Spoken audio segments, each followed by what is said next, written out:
I push the button and wait. An eternity. I panic. The pain is getting worse, stabbing my sphincter like a knife. They must have stretched the sphincter wide open. Of course.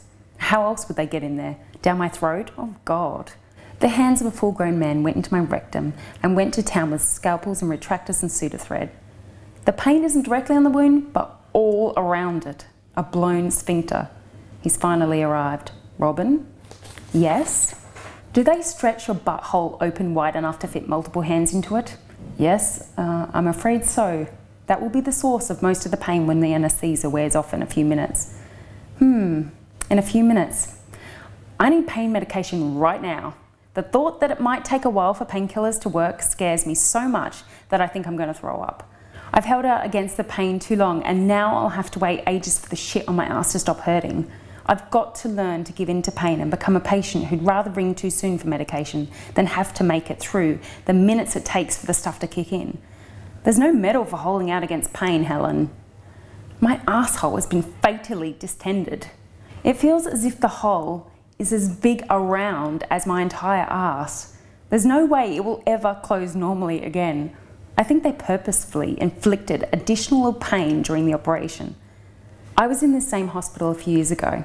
It was the greatest acting job of my life. I was failing French class and was supposed to take an exam the next day. I hadn't studied and had been skipping class.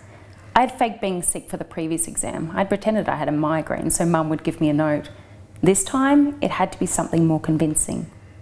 I just needed some time to study. An excused absence would mean I could make up the exam some other time. First thing in the morning, I told my mum I had palpitations in my lower left abdomen and that they were getting worse. Mum started to worry because she knew this was a sign of appendicitis, even though the appendix is on the right side. I know that too. I started to double over in pain. She drove me straight to the paediatrician. I still go to the same doctor I went to as a child. It's closer to home.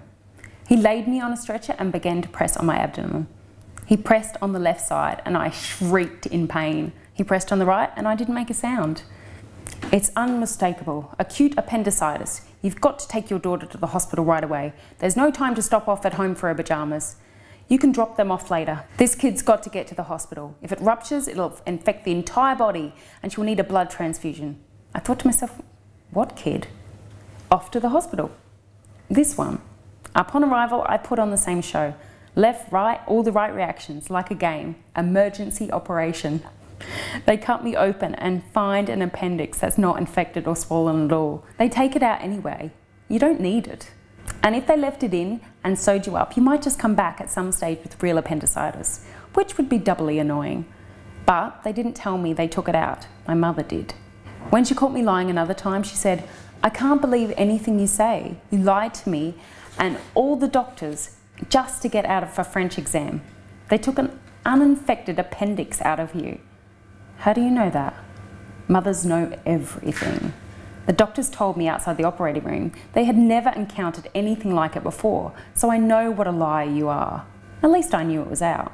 Before that conversation with my mum, I figured the doctors had opened me up, seen it wasn't infected and left it in. So I had always worried I might really get appendicitis. What could you say then when you'd supposedly already had appendicitis? So that's what had happened. Good to know. A lot of needless hours of worrying. Right after you've had your appendix taken out, it hurts incredibly badly to laugh, to walk, to stand, to do much of anything, because it feels as if the stitches are going to rip open. I tensed and curled up just like now with my ass. Is it possible the doctors recognise my name? Did it cause a sensation in the hospital back then that a girl would endure an operation just to trick her teacher? Did they go out of their way to make this operation particularly painful? Oops, I slipped. As payback? Am I paranoid because of the pain? Because of the painkillers? What is going on? It hurts so bad. Robin, bring the pills. Here he comes. He hands me 2 tablets and says something. I can't concentrate. I'm writhing in pain. I slurp the pills down. Please let them work fast. Now, to calm myself down, I put my hand on my pubic mound again. I always did this as a kid too, but back then, I didn't know it was called a pubic mound. As far as I'm concerned, it's the most important part of the whole body, nice and warm, perfectly positioned for your hand to reach. My centre. I stick my hand into my underwear and run my hand round. This is the best way to put myself to sleep. I root around like a squirrel down there, and just as I'm falling asleep, I have the impression there's a log of crap poking out of my ass. The bandages feel exactly like that. I dream that I'm walking across a wide field, a field of parsnips. I can see a man in the distance, a Nordic walker, one of those guys who hikes with a pair of ski pole-like walking sticks. I think, look, Helen, a man with 4 legs. He approaches and I can see a giant cock is hanging out of his form-fitting sport leggings. I think, nope, a man with 5 legs. He walks past me and I turn and watch him go. It pleases me to see he's pulled his pants down in the back and a huge log of crap is hanging out of his ass. Bigger even than his cock. I think, wow, 6 legs. I come to and I'm thirsty and aching. The hand on my pubic mound wanders to the back to feel my wound. I want to see what they did back there. How can I have a look? I can look at my pussy if I bend way forward, but I've never been able to see my own ass. A mirror? No, a camera. Mum needs to bring me the camera.